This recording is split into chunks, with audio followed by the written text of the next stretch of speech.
In this video, I'm going to explain what audio loudness is, and I will show you the best plugin for making sure all of your audio mixes meet the loudness requirements for content platforms like YouTube. My name is Austen Menges, and I'm the owner of Menges Post in Austin, Texas. I've been in business for over 20 years, and I'm passionate about helping editors transform their businesses. Let's talk about loudness. According to Wikipedia, loudness is the subjective perception of sound pressure. The standard measurement for loudness is LUFS, which stands for loudness units relative to full scale. By standardizing loudness, content platforms ensure the viewer has a consistent audio experience as they go from song to song or video to video. Each platform has its own specifications, but for this example, let's use YouTube. They require content to have a true peak of -1 decibels and loudness of -14 LUFS. I recommend using a plugin to get your loudness levels right before you upload or deliver.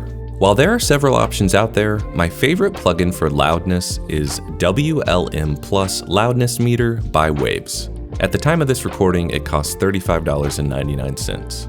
Once you purchase and install the plugin, relaunch Premiere Pro, and then go to Premiere Pro, Settings, Audio, and this panel will pop up. Here, you can click on Manage Audio Plugins. Click Scan for Plugins, and WLM Plus should pop up. Now go to your project and make sure your audio track mixer is open. That's this panel. And make sure you hit this toggle so that you can see your effects tracks. Now when you click to add an effect, if I go to VST3 Analyzer, Waves, you will see WLM Plus Stereo. You're going to want to add your new plugin last in the chain on the mix track.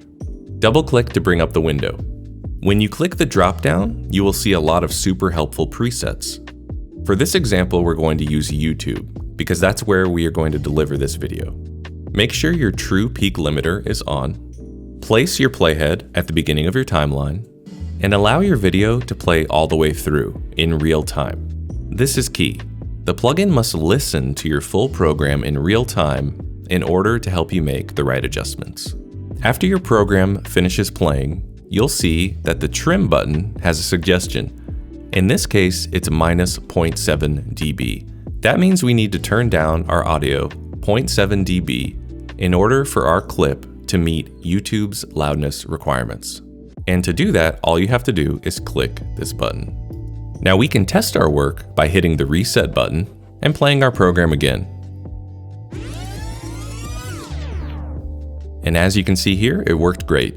The long-term LUFS has a green check mark and is indeed at -14, which is YouTube standard. Let's take our test one step further and check out our work on YouTube. Now, if you right-click the video and then click Stats for Nerds, you can gather some interesting information about your video.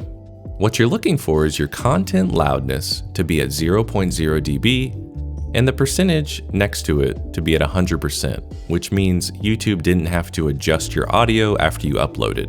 As you can see, the WLM Loudness Meter plugin helped us meet the requirements exactly. Note that this same process works for other content platforms like Netflix, Spotify, or broadcast television. Simply check the delivery guidelines and select the corresponding preset on your WLM Loudness Meter. For around $36 and a few extra clicks per project, now you can always deliver at appropriate loudness levels from here on out. If you got value out of this video, I'd really appreciate it if you liked it and subscribed to the channel, and you might want to check out this video on 4 steps to improve your audio mixes in Premiere Pro.